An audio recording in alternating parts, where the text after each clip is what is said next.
The giant outcast the night was cold, and the moons hung low in the sky like silver eyes. Vera sat alone on the stone steps outside the city gates, her huge hands resting on her knees. She could still hear the sound of the council's voices. In her head, sharp, cruel, final.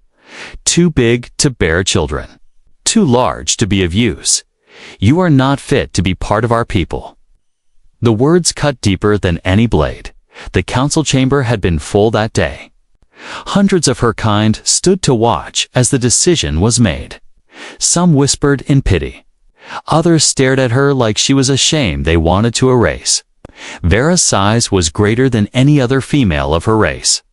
Her shoulders were wide, her arms thick with strength. She towered over most males. To her people, this was not a blessing. It was a curse. When the guards dragged her out, she didn't fight.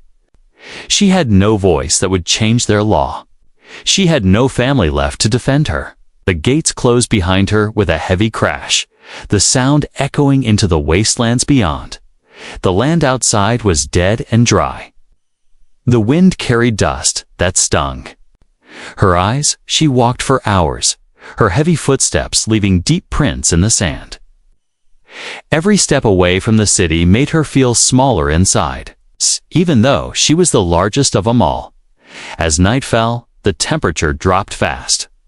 Her thick skin could take the cold, but her heart felt hollow.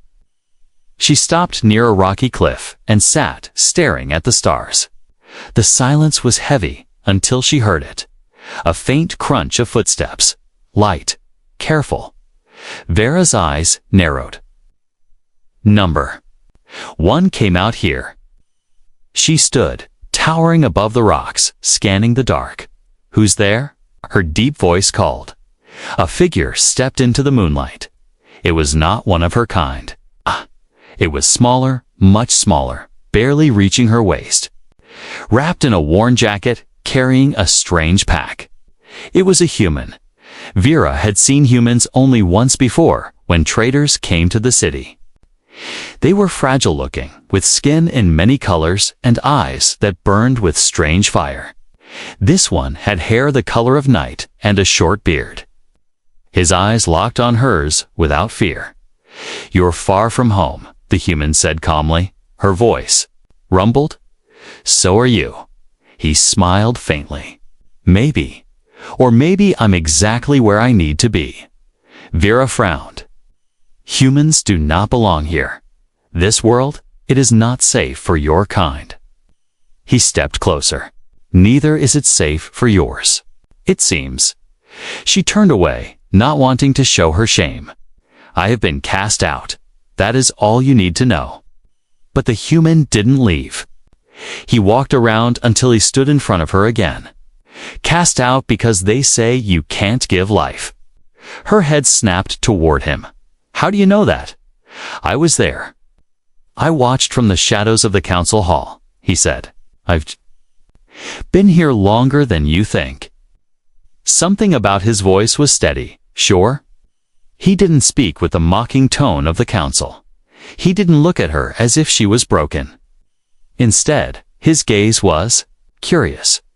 "I'm Elias," he said simply.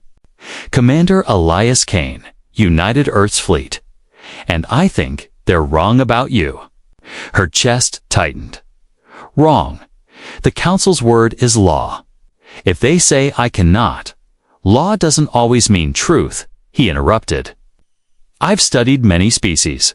Yours has old traditions, old fears. Sometimes they don't match science." She stared down at him, the moons casting his face in pale light. "You speak as if you know my body better than my own healers." Elias shrugged. "Maybe I do." Before she could reply, a sound rolled over the barren land, a low, deep growl. The rocks behind Elias shifted, and a pair of glowing yellow eyes appeared in the darkness. "Move," Vera said sharply. A massive beast crawled into the moonlight. It was twice the size of Elias, its skin covered in black scales, its teeth long and dripping with saliva. The wind carried the stench of its breath. Elias reached for a weapon at his side. But Vera stepped forward, placing herself between him. And the creature? This one is mine. The beast hissed and lunged. Vera's huge hand caught it by the neck, muscles bulging as she slammed it into the ground. Sand exploded in all directions.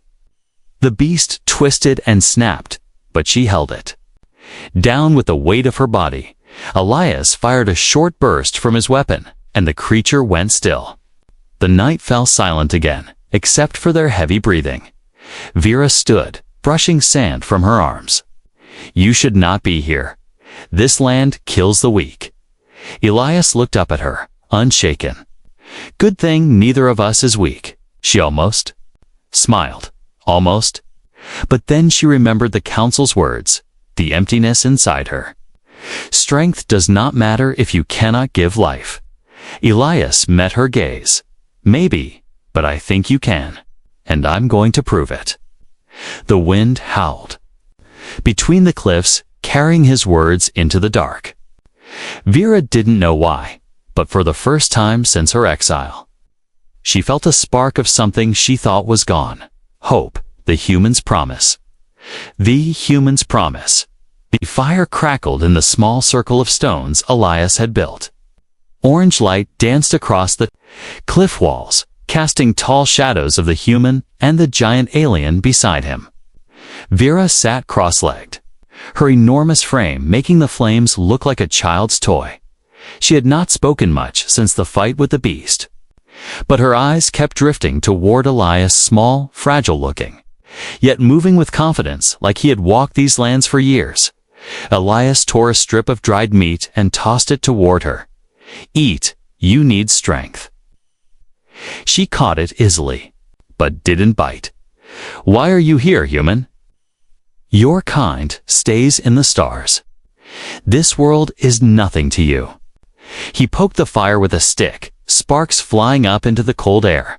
Not nothing. I came for answers. And maybe. He looked up at her. Maybe I came for you. Her brows drew together. For me? We just met. Not exactly. He said, I've been watching your city for weeks. Waiting. Vera's chest tightened. Waiting for what? Elias leaned forward, his voice low, to see if the stories were true. Stories about a giant female, strong as the mountains. Feared by her own people, but cursed, they said, to never carry life. The fire popped, and for a moment, only the wind spoke. They are not stories, she said quietly. They are truth. Elias shook his head.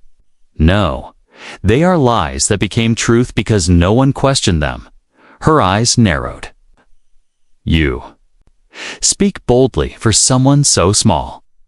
Small doesn't mean powerless, Elias said with a half smile.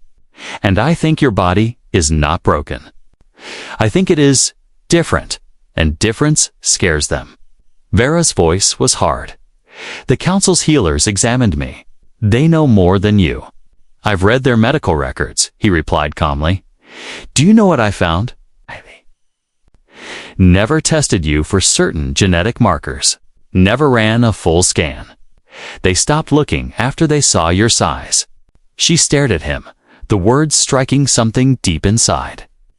Why would they do that? Because, Elias said, if they proved you could bear life, their laws would collapse. And power is more important to them than truth. Before she could answer, a sharp cry echoed through the cliffs, a sound that did not belong to wind or beast. Elias was on his feet instantly, pulling a compact weapon from his belt. Vera stood as well, scanning the darkness with eyes far keener than his. It's not a beast, too light-footed. A shadow darted between the rocks. Then another. Shapes. Low to the ground, moving fast. Stay close, Elias said, his voice steady. The creatures emerged from the dark, 4 of them, thin and pale, with long arms ending in hooked claws. Their eyes glowed faint blue, reflecting the firelight. They hunt in packs. Vera muttered. One creature hissed and leaped. Vera swung her arm like a tree branch in a storm, striking it mid-air. Bone cracked. Elias's weapon flashed, a burst of light dropping another attacker. But the pack was smart. Two circled wide, one going for Elias's back, the other for Vera's legs. Elias rolled aside, firing again. Vera stamped down with her huge foot, crushing one into the dirt. The last hissed and retreated into the dark, vanishing as quickly. As it had come, the fire burned low now. Vera's breath came in slow, heavy pulls. Elias knelt beside one of the dead creatures, scanning it with a small device. They weren't hunting for food, he said grimly. They were tracking. Tracking what? She asked. He looked up at her. You, a chill ran through her. The council sent them. Or worse, Elias said. Someone who doesn't want the truth about you to come out. Vera stared into the flames, the heat warming her skin, but not her thoughts. And what truth is that? Human? Elias set the scanner down and met her eyes. That you can be a mother. That you're not the end of your kind. You're the beginning. Her breath caught. Those are dangerous words. He smiled faintly. Then let's make them dangerous for the right people. The wind rose again, carrying sparks into the night sky. Somewhere far off, a deeper sound rumbled, like drums beneath the earth. The fire's glow suddenly felt too small, too fragile. Vera didn't know what the human planned, but for the first time, she didn't feel completely alone, and in Elias's steady gaze, she saw not pity, but promise. The secret within the cave was silent except for the sound of water dripping from somewhere deep inside. The flicker of Elias's small light cut through the dark, casting long shadows on the rough stone walls. Vera sat on the cold floor, her back against the wall, one massive leg stretched out, the other bent. The wound from the earlier fight still burned on her side. A deep slice where the beast's claw had caught her. She had cleaned it in a pool of cold water, but it still oozed. Faintly, Elias knelt beside her, his human hands gentle as he peeled away the cloth she had tied around the wound. His brow furrowed, but not in worry, in fascination. This is strange, he murmured. Vera's eyes narrowed. Strange is not a word I like to hear when someone is looking inside me. He chuckled softly. Not bad strange. Different. Strange. Unique, strange. Her deep voice was wary. You speak as if that is good. It is, Elias said, adjusting the light to shine on her side. Your body is repairing itself faster than it should. And look here, he pointed to. A faint, glowing thread beneath her skin, a line of pale light that pulsed slowly. Vera frowned. That is not normal. No, Elias said. Not for your kind. This is something I've only seen in a few other species. It's a dormant reproductive channel. Her heart skipped. Reproductive. He looked up at her, his eyes sharp. Now, yes, I think your people were wrong. You're not unable to bear life. You just haven't been in the right conditions to activate it. Her breath came slow. Conditions. Elias sat back on his heels. It could be environmental, could be genetic. But I think your body was built for something they don't understand, something rare. Before she could ask more, a sudden blue light swept across the cave walls. Tea wasn't from Elias's lamp. It was brighter, colder, and moving. Vera's head snapped toward the entrance. We've been found. Elias grabbed his pack, shoving the scanner and medkit inside. Move, now. They scrambled deeper into the cave, the sound of boots, heavy, metallic, echoing behind them. The light grew stronger, now joined by the hum of an energy weapon charging. Vera's long strides carried her far ahead, but she slowed for Elias, keeping him close. The tunnel narrowed until they had to duck. Keep going, he whispered. There's something ahead. The air grew warmer, the the walls smoother. The rough stone gave way to carved patterns, faintly glowing with the same pale light they had seen in her wound. They stepped into a wide chamber, and Vera stopped dead. On the walls were carvings tall figures like her, holding children in their arms. Round them were smaller beings, human-like in shape, offering gifts. The figure's skin in the carvings was marked with the same glowing lines she now carried. Her voice was almost a whisper. "These are my kind." Elias turned slowly, taking in every symbol. "This is proof. Vera, you were never meant to be barren. You were meant to be something more." The sound of boots was close now. The guards were almost here. Elias's eyes met hers. "We have to leave, but remember this place. It's the key." A shadow filled the entrance, followed by the gleam of a weapon barrel. Elias pulled a small sphere from his belt, pressed a button, and threw it. The chamber flashed with white light, and the sound of the guards' shouts echoed as the two of them ran into the deeper dark. Behind them, the walls still glowed, silent witnesses to a truth buried for centuries. The chase across worlds, the desert exploded with light. Elias's ship burst from beneath the sands like a giant metal beast awakening from a long sleep. Engines roared, throwing waves of dust into the night sky. The ground shook beneath Vera's feet as she clung to the side of the hull, her massive hands gripping the cold steel dot above.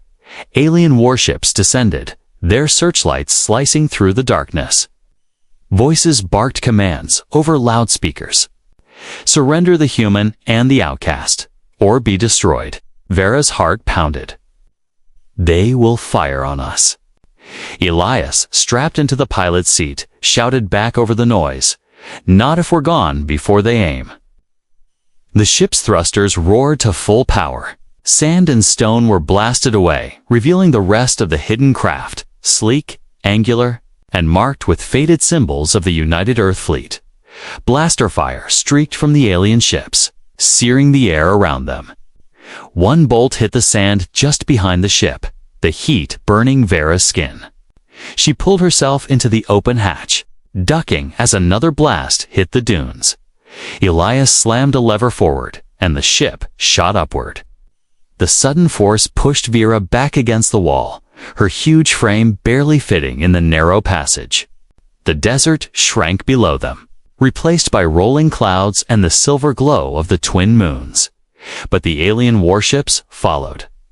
On the main screen, Vera saw them, 3 large ships, wings spread like hunting birds, each armed with heavy cannons. They moved in perfect formation, closing the distance. "They will catch us," she said. Elias's fingers danced over the controls. "Not if we use the rift." Her eyes narrowed. "The rift is forbidden space. My people say, your people say a lot of things," Elias cut in. "Most of them to keep you scared." The ship banked hard to the right, G-forces pressing them into their seats. Outside, the stars began to blur as they approached a patch of darkness in the sky. Not the black of empty space, but deeper.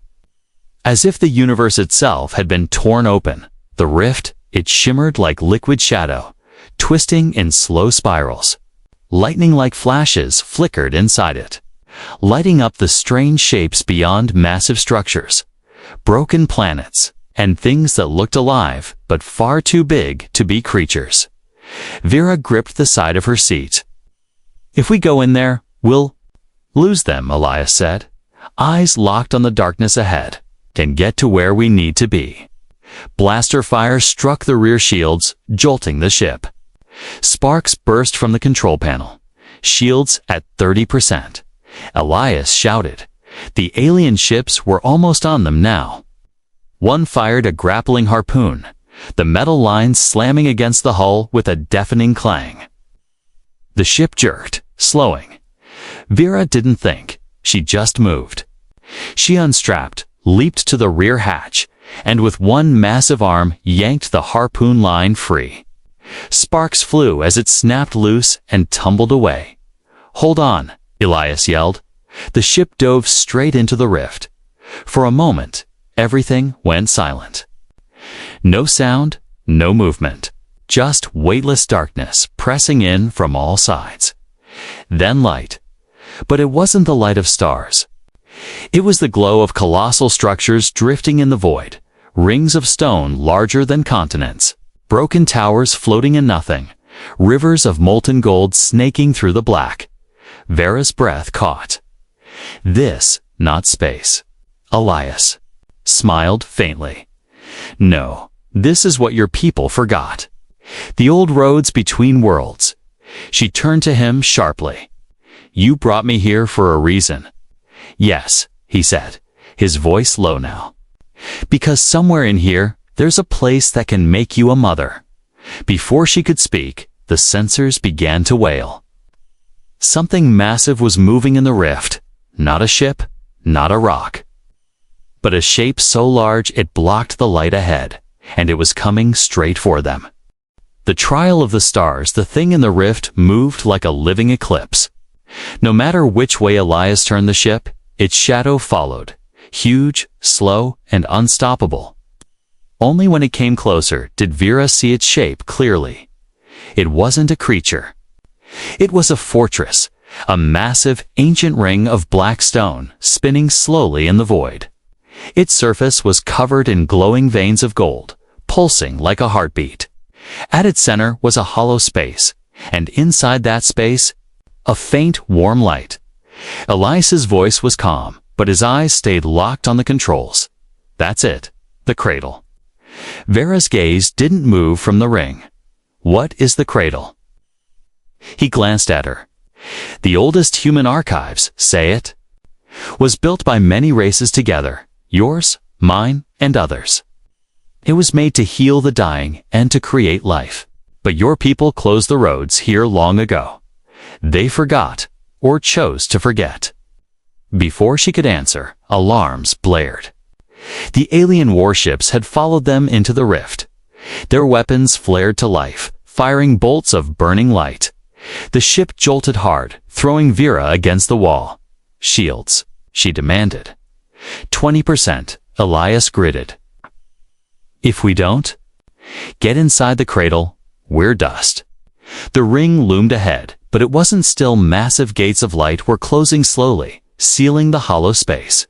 Elias pushed the engines to maximum, but the warships closed in behind them. Firing again, one blast struck the side, and a control panel exploded in sparks. Elias hissed as a shard of metal cut across his arm, but he didn't stop. Vera? He shouted, we can't take another hit. Get to the lower deck. There's a manual release for the stabilizers. She didn't know what that meant, but she ran. The narrow metal corridor bent downward, shaking with every impact. She found the stabilizer, a giant lever half her height, and pulled with all her strength. The ship roared like a living live. Thing's speed doubled, the stars smearing into lines.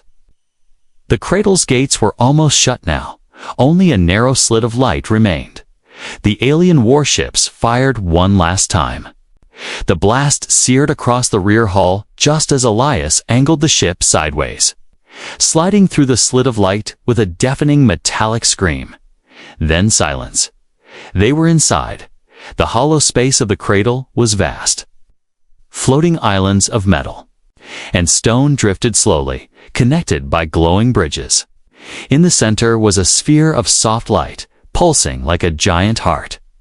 The air here didn't feel like space. It felt alive. Elias landed the ship on a smooth platform near the light. The moment the ramp lowered, warm air rushed in, carrying a faint scent of flowers. Vera stepped out, her massive frame moving cautiously. The floor glowed under her feet, and the light from the sphere seemed to pull at her, like it was calling her name. This is where it happens, Elias said quietly. If I'm right, the cradle can trigger what your body was built for. She looked at him, her voice low. And if you're wrong? He held her gaze. Then we still prove them liars. They approached the sphere. It grew brighter with each step, the air humming softly. Elias pressed a hand to a small panel, and a narrow path of light extended into the sphere. "Go," he said. Vera stepped forward. The light wrapped around her body, warm and soft, sinking through her skin. For a moment, she felt her heartbeat match the pulse of the sphere. Then the warmth deepened, flowing into her side, into the place where Elias had seen the glowing thread. Her eyes widened. The thread blazed like fire, spreading lines of light through her chest and down her arms. "Elias?" She breathed, her voice shaking. "I see it," he said. "It's waking up." But before they could speak again, the platform trembled. The cradle's gates had been breached. The alien warships were inside, weapons charged. The trial was about to become a battle. The mother they couldn't stop. The cradle's warm light wrapped around Vera like a living embrace. It wasn't just heat, it was a deep, pulsing rhythm that matched her heartbeat. She felt it moving through her, filling the empty places she had carried for years. Her breath caught. Something was different inside her. Elias was beside her, scanning the glowing lines that spread across her skin. "It's working," he whispered. "Your reproductive channel is open." But before joy could settle, the floor trembled. Sound of heavy engines roared through the chamber. 3 alien warships burst through the cradle's inner gates, their cannons glowing. Soldiers in black armor dropped from the ships, landing hard on the glowing bridges. Their leader stepped forward, tall, armored in silver, and holding a long spear of energy. His voice boomed across the chamber. "Hand over the outcast, or every human here dies." Vera's body tensed. Her voice was low, dangerous. "I am no one's prisoner." The alien commander's gaze swept over her glowing skin, the faint light still pulsing beneath it. His lip curled. "They said you were barren. But I see now the human has poisoned you with false hope." Elias stepped forward, his weapon aimed. "You see, wrong. She's carrying life now. She's proof your council has been lying for centuries." The commander's eyes narrowed. "Then I will end her before that life takes root." The soldiers surged forward. Elias fired, bright bursts of energy cutting through the air. Vera moved faster than she ever had. The warmth in her body seemed to feed her strength. She swung her arm, knocking 2 soldiers into the abyss below the bridge. But there were too many. Blaster fire rained down from the warships. The cradles. Light flickered under the assault. Elias shouted over the chaos. "Vera, the embryo is forming. You have to protect it." Her heart pounded. "Then we end this now." Osh! She leaped onto the nearest warship, her massive hands gripping the edge. With a roar, she tore through the hull, ripping the gunner from his seat and hurling him to the floor. She grabbed the cannon itself and swung it toward the other ships, firing until one exploded in a burst of fire and light. The alien commander lunged at Elias, his spear striking the floor where the human had stood a second earlier. Elias rolled, firing upward, the shot grazing the commander's shoulder. Vera landed beside him, her chest heaving. The light inside her burned brighter now, spreading warmth to her core. She knew it. She could feel it. There was life within her. Small, fragile, but there, the commander saw it in her eyes. His face twisted in fury. "No, I will not allow a giant mother to rise again." He raised his spear, but Elias stepped in front of her, weapon ready. "You won't touch her." More alien ships appeared on the horizon of the rift, reinforcements. The battle was not over, but Vera's hand went to her chest, feeling the faint new heartbeat beneath her own. It was small, it was new, but it was real, and nothing in any world could take it from her now. The return of the giant. Mother, the twin sons of Vera's homeworld, rose over the city gates, casting long shadows across the sand. It had been many cycles since she last stood here. The last time the gates had closed behind her, and she had walked into exile. Now, They were opening. The ground trembled as she approached her massive frame outlined in the morning light. At her side walked Elias, his jacket scorched from battles. His eyes steady on the path ahead. Above the walls, faces appeared. Citizens, guards, council members. Some gasped. Others whispered in disbelief. The council leader stepped forward, his voice amplified by the echoing walls. You return without permission.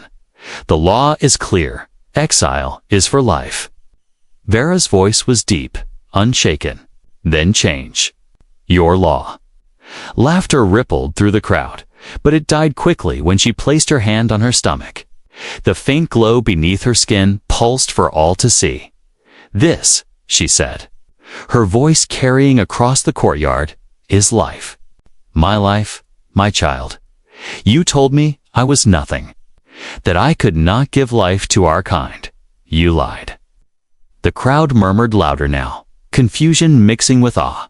Elias stepped forward, holding up a small device. I have the records. The cradle of the rift confirmed it. She is carrying the first giant child in centuries. Your leaders hid the truth from you. The council leader's face twisted. Even if it's true, you will be stripped of it. You are unfit. Vera's voice cut through his words like a blade. She stepped closer, towering over him. I survived exile. I fought beasts and soldiers. I crossed worlds. And I came back with a child your laws said could never exist. I am more fit to lead than any of you. The gates behind the council stirred. From the shadows, other giants stepped forward, women as large as Vera, their faces weathered by years in the wastelands. One spoke, her voice rough but strong. She is not alone. We were cast out too, but we remember the old ways. The council leader's power crumbled under the weight of the moment. The crowd began to cheer, voices rising like a storm. Vera turned to face her people fully. I am not here to beg for a place in your city. I am here to take my place and to make sure no one is ever cast out again for being different. Elias moved beside her, his hand resting gently on her stomach. Told you, he said quietly. They were wrong about you. For the first time since her exile, Vera smiled. Not just a small smile, but the smile of someone who had faced every shadow, every chain, and broken them all. The chant began in the crowd, growing louder until it shook the walls. Mother of giants, mother of giants. And as the suns rose higher, the gates opened wide, not to cast her out this time, but to let her lead her people into a future they had forgotten was possible.